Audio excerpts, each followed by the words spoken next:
사랑하는 성도 여러분, 주님의 평안을 빕니다. 저는 2021년 전국 한인연합감리교회 사순절 특세 35일째 3월 29일 날 말씀을 전하는 남가주 한인연합감리교회 김낙인 목사입니다. 오늘 함께 상고할 말씀은 이사야서 64장 1절에서 12절까지 말씀입니다. 오늘 본문을 한번 함께 읽으시겠습니다. 이사야서 64장 1절에서부터 12절까지 말씀 함께 읽으시겠습니다.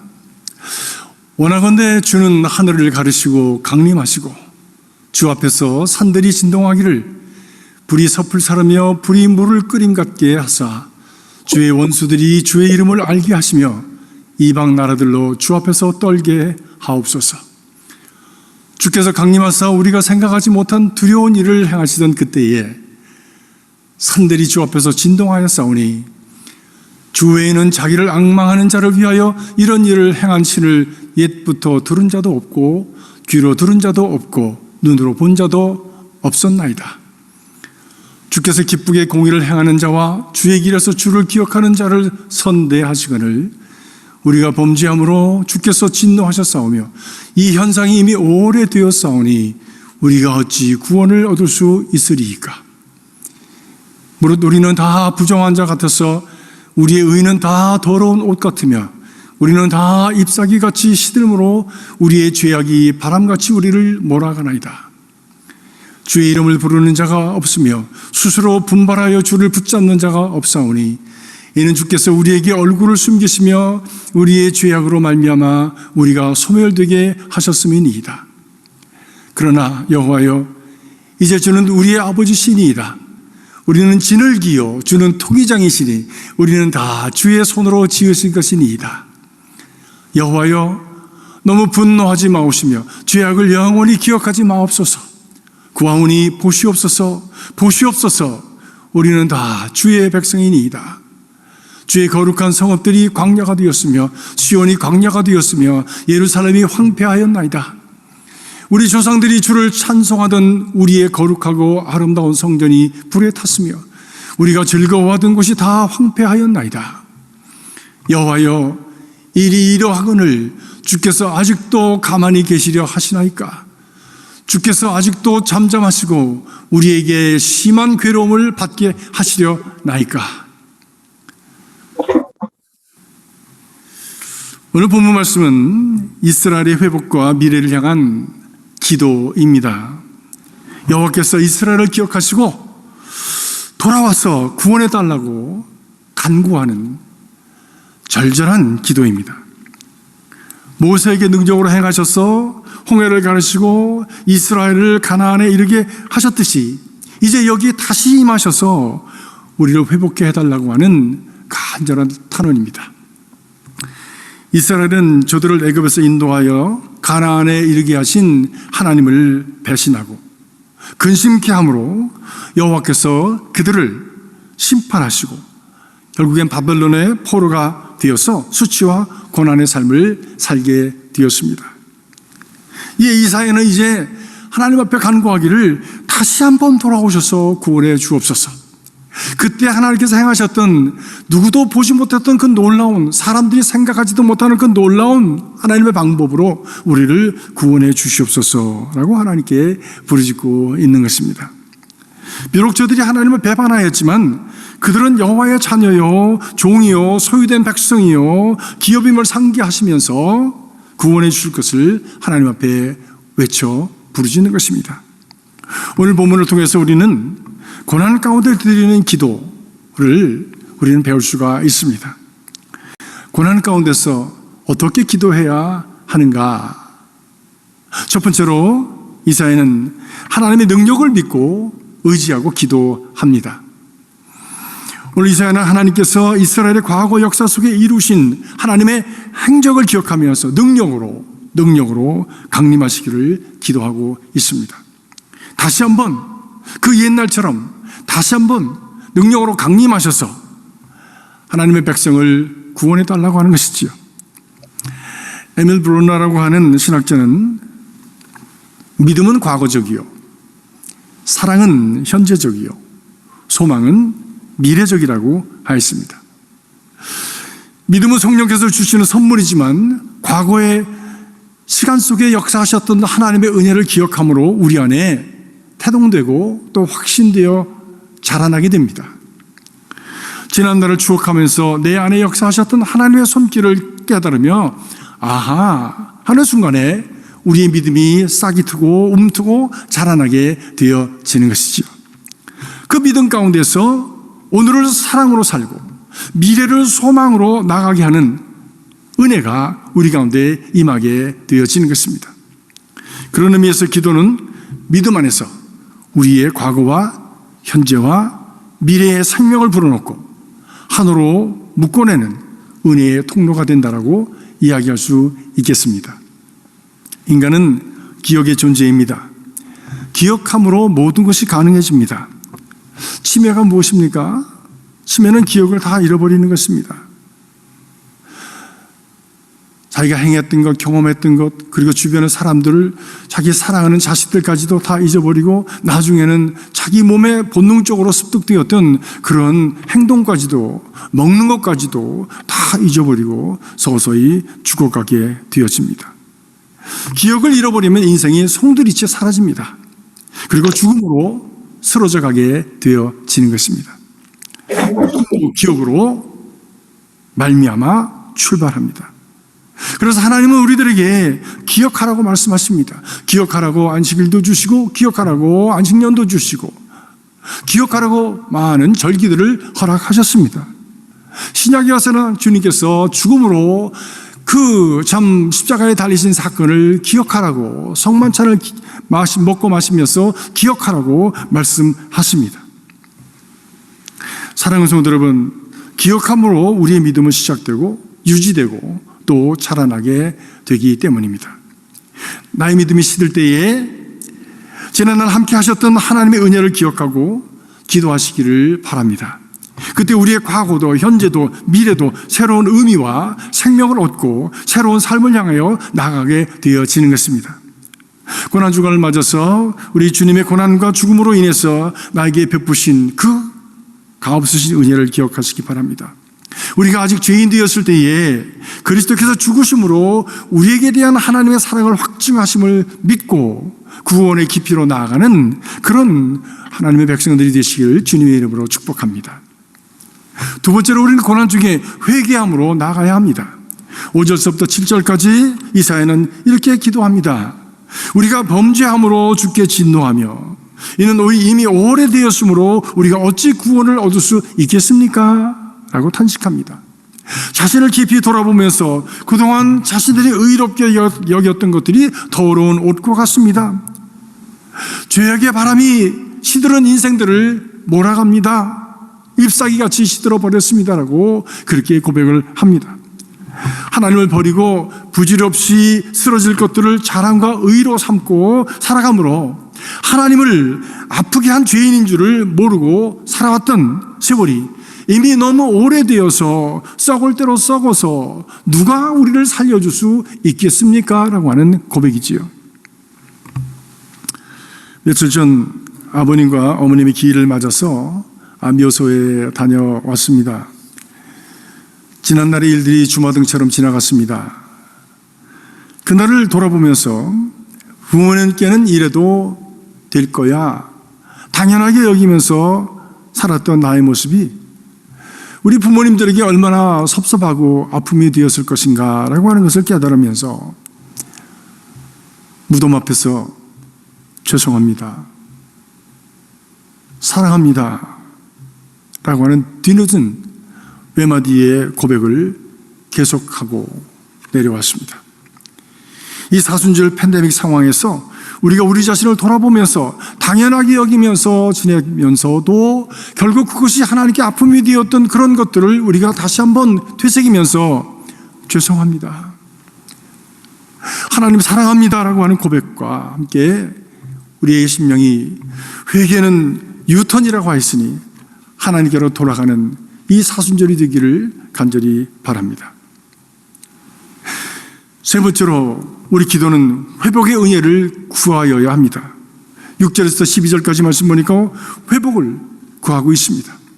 그러나 이 회복은 전과 같은 상태로 돌아가는 것이 아니지요. 새로운 모습으로 돌아가는 것입니다. 마치 팬데믹 후의 삶이 옛날로 왜 복귀가 아니라 뉴 노멀로 새롭게 되어진다고 이야기를 하고 있지 않습니까?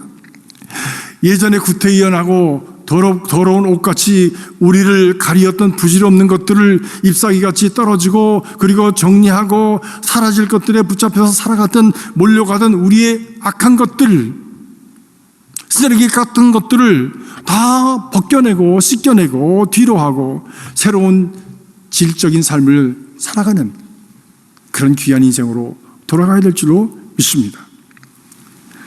저희 조카가 미 해병대에 다녀왔습니다. 가서 훈련하느라고 무진 고생을 했지만 게으르고 무력하고 꿈이 없이 살던 그가 완전히 새 사람이 되어서 집으로 돌아왔습니다. 이제는 자신감도 있고 그리고 비전을 가지고 얼마나 성실하게 잘 살아가는지 모릅니다.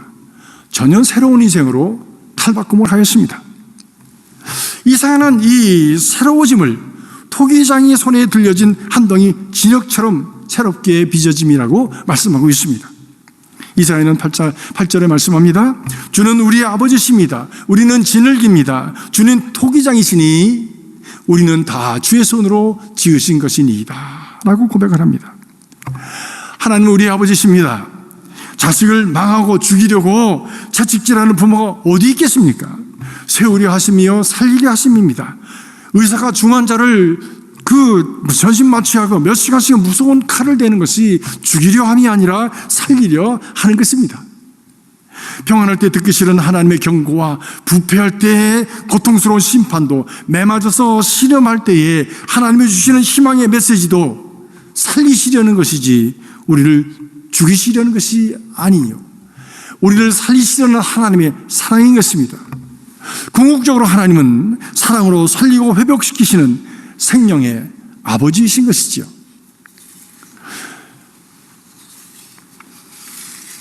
예레미야 18장에 보면 예레미야에게 하나님의 말씀이 임했습니다. 토기장의 집으로 가라. 그가 토기장의 집에 가서 그의 하는 일을 보면서 큰 것을 깨닫습니다. 하나님의 음성을 듣습니다. 예레미야 18장 4절에 보니까 그가 농로로 일을 하는데 진흙이 그의 손에서 터짐에 그가 그것을 자기 좋은 대로 다른 그릇을 만들더라.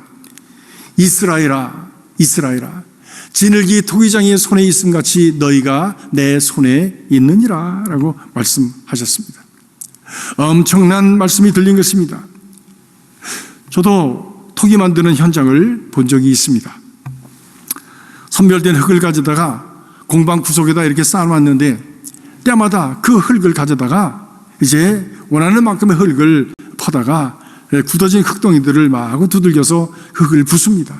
그것을 채로 쳐서 고운 가루를 내고 또 두들겨서 고운 가루를 내서 그것 주인이 원하는 만큼의 양을 채운 다음에 물을 붓고 그것을 주물러서 반죽해서 주무르고 반죽하고 그래서 주인이 원하는 만큼의 차진 흙이 되었을 때에 이제 빚어가기 시작합니다. 그 잘 빚어진 그 흙을 농로의 한 중앙에 올려놓습니다. 진흙이 중심의 자리를 잘 잡지 못하면 농로가 돌아가다가 그만 사방으로 튀어서 만신창이가 되기 때문입니다. 토기장이는 발로 농로를 돌리며 손에 물을 묻혀서 막 그 힘을 주어서 안으로 밖으로 적당하게 힘을 주면서 압력을 가하면서 원하는 그릇의 모습을 만들어 갑니다. 완성이 되면 되어갈수록 부드럽게 어루만지고 다듬어서 아주 아름다운 모습으로 그릇이 탄생하게 됩니다. 토기장의 손에서 한 덩이 진흙이 전혀 다른 차원의 아름다움과 가치와 의미를 가진 존재로 태어나는 것을 보는 것은 참 큰 놀라움이고 기쁨이고 그리고 신비스러운 마음까지도 갖게 합니다. 그렇게 원하는 모습이 되었는데 그 위에 조각하는 칼을 대어서 파내기도 하고 그 위에 그림을 그리기도 하고 또 거기에 유황을 발라서 뜨거운 불 속에 넣고 며칠씩 구워내서 그릇을 완성하는 모습을 보았습니다. 우리네 인생도 토기장이의 농로와 같이 빙글빙글 돌아갑니다. 거기에 하나님께서 안팎으로 적당한 고난의 프레셔를 가하시고 부드러운 손으로 다듬어 주시고 우리를 빚어 가십니다. 때로는 칼 같은 아픔으로 우리에게 흔적을 남기십니다. 때로는 용광로 같은 불시험을 통해서 우리를 굳게 완성해 갔습니다. 그래도 마음에 들지 않을 때에는 부수어서 다시 빚으시기도 하는 것입니다. 우리는 고난을 만날 때 절절한 마음으로 질문합니다. 왜 나를 이렇게 어렵게 하십니까? 하나님이 정말 사랑의 하나님이십니까? 아니, 하나님이 계시기는 한 것입니까? 저도 고난 중에 그런 질문을 한 적이 있습니다. 그러나 대답이 들리질 않았어요. 그러던 어느 날 기도하고 갈등 속에 말씀을 읽는 중에 바로 이 말씀 예레미야 18장을 읽게 되었습니다. 하나님은 주권을 가지신 분이시며 하나님은 토기장이가 되셔서 한 덩이 지낼 것 같은 나를 마음대로 빚으실 수 있다고 하는 것이에요. 그러나 하나님은 실수가 없으신 분이십니다. 우리의 인생을 최선의 것으로 만드시기 위해서 지금도 일하고 계시다고 하는 바로 그 말씀이, 그 음성이 얼마나 큰 위로가 되어지고 깨달음이 되어지고 또 담대함이 되었는지 모릅니다. 이 깨달음이 오자 마음의 평안을 갖게 되었습니다. 고난의 의미가 생기기 시작했습니다. 삶의 의미가 생기기 시작했습니다. 인생의 목적이 생기기 시작했습니다. 하나님이 개입하셔서 일하고 계시다는 깨달음이 생기자 희망이 생기기 시작했습니다. 새로운 삶을 위한 회복이 시작된 것입니다. 지금도 하나님은 우리의 삶을 주관하시고 빚어가고 계십니다. 우리의 삶은 하나님의 손 안에 있는 것입니다. 그렇기 때문에 불같은 시험 많으나 겁내지 맙시다. 구주의 권능 크시니 이기고 남겠네 라고 우리가 고백하며 찬양할 수 있는 것입니다. 이사야는 이렇게 통위장이신 하나님 아버지께 진을긴 주의 백성을 새롭게 해달라고 간구한 후에 10절에서 12절 말씀 보니까 기도의 강도를 한층 높입니다. 우리의 성읍이 광야가 되었으며 시온이 광야가 되었으며 예루살렘이 황폐하게 되었습니다. 성전이 불탔으며 즐거워하던 곳들이 황폐하게 되었는데 여호와여 아직도 잠잠하시겠습니까? 언제까지 오니까? 라고 하나님을 달구칩니다. 우리도 토기장이 하나님 아버지에 대한 믿음을 가지고 오늘의 상황 속에서 하나님 앞에 이렇게 부르짖어야 될지도 모르겠습니다. 주님, 우리의 삶은 코로나로 초토화되었습니다. 서로를 두려워하면서 마스크를 쓰고 피해 다닙니다. 사람들은 모두가 다 병든 사람과도 같습니다. 우리도 교회도 대면 예배가 그쳤고 기뻐하던 성도들의 교제는 단절되었습니다. 우리는 황량한 벌판에 홀로 서 있습니다. 우리의 마음은 외쳐도 메아리만 울리는 황량한 심령이 되고 말았습니다. 언제까지 오니까? 주님, 언제까지 잠잠하시겠습니까? 속히 회복해 하여 주시옵소서. 새롭게 빚어 주시옵소서. 지금 새롭게 빚으시는 줄로 믿습니다. 이런 부르짖음의 기도 가운데 임하시는 하나님의 은혜로 우리의 옛날 허접한 것들, 낡아진 것들, 구태연한 것들을 다 정리하고 새로운 존재로 뉴 노말의 때를 위해서 솟아오르는 우리 모든 성도들, 모든 교회들이 되시기를 주님의 이름으로 기원합니다. 주님의 평강이 있으시기를 주님의 이름으로 간절히 축복합니다. 네, 고난 주간 첫날 또 귀한 하나님의 말씀 받게 하셨습니다. 하나님의 말씀 우리 마음속에 담고 또 함께 기도하도록 하겠습니다. 다 같이 기도합니다.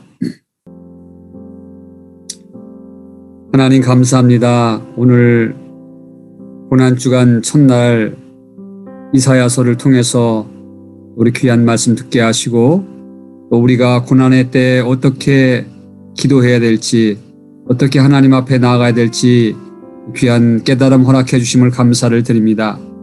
하나님, 우리가 이제까지 여기까지 인도해 오셨던 하나님 기억하면서 주신 은혜 기억하면서 하나님 앞에 믿음으로 나가게 도와주시옵시고 또 행여라도 하나님 앞에 설 수 없는 저희들 회개함으로 하나님 앞에 나가게 하시며 또 우리를 새롭게 빚으시고 회복하시는 하나님의 그 은혜를 기대하며 힘있게 저희들 소망 가지고 달려갈 수 있는 우리의 신앙 되도록 인도하여 주시옵소서. 이제 고난주간 첫날을 맞아여서 저희들이 주님께서 주시는 그 은혜를 새롭게 또 경험하기 원합니다. 주님께서 고난받으심으로 우리가 나음을 입었고 치유함을 입었고 소망의 사람이 된 것을 믿습니다. 오늘도 주님 가신 그 길을 한 발자국 한 발자국 우리가 묵상하면서 우리에게도 짊어진 십자가 잘 감당하며 살아갈 수 있는 저희들 되게 하시며 하나님 또 십자가에 못 박아야 될 부분들을 못 박고 살 수 있는 저희의 삶이 되도록 인도하여 주시옵소서. 특별히 고난주간을 맞아여서 힘들고 고난받는 그런 우리 성도들을 위해서 기도합니다. 물질적으로 또 육신적으로 건강함으로 이제 아버지 하나님 질병으로 이렇게 고난받는 성도들 특별히 하나님의 은총과 은혜가 내려지게 도와주시고 치유의 은혜, 회복의 은혜가 내려질 수 있는 한 주간 되도록 역사하여 주시옵소서. 하나님뿐만 아니라 우리 주변에 아버지 하나님 힘들고 어렵고 무엇보다도 신앙을 잃어버리는 사람들이 있습니다. 주여 긍휼을 베풀어 주시고 주께로 돌아와 하나님의 품에 안길 수 있는 영혼들 되도록 인도하여 주옵소서. 우리 교회를 하나님께서 붙들어 주시고 새 은혜를 넘치게 도와주시옵시고 이제 또 진행되는 이 고난주간에 하나님께서 위로부터 특별한 은혜를 흘려보내 주셔서 우리 성도들 가운데 힘들고 어려웠던 또는 희미해졌던 그런 신앙의 관점들이 더욱더 뚜렷해질 수 있는 한 주간이 되도록 역사하여 주시옵소서. 하나님 앞에 온전히 맡겨드리옵고 거룩하신 예수 그리스도를 받들어 간절히 기도드리옵나이다. 아멘.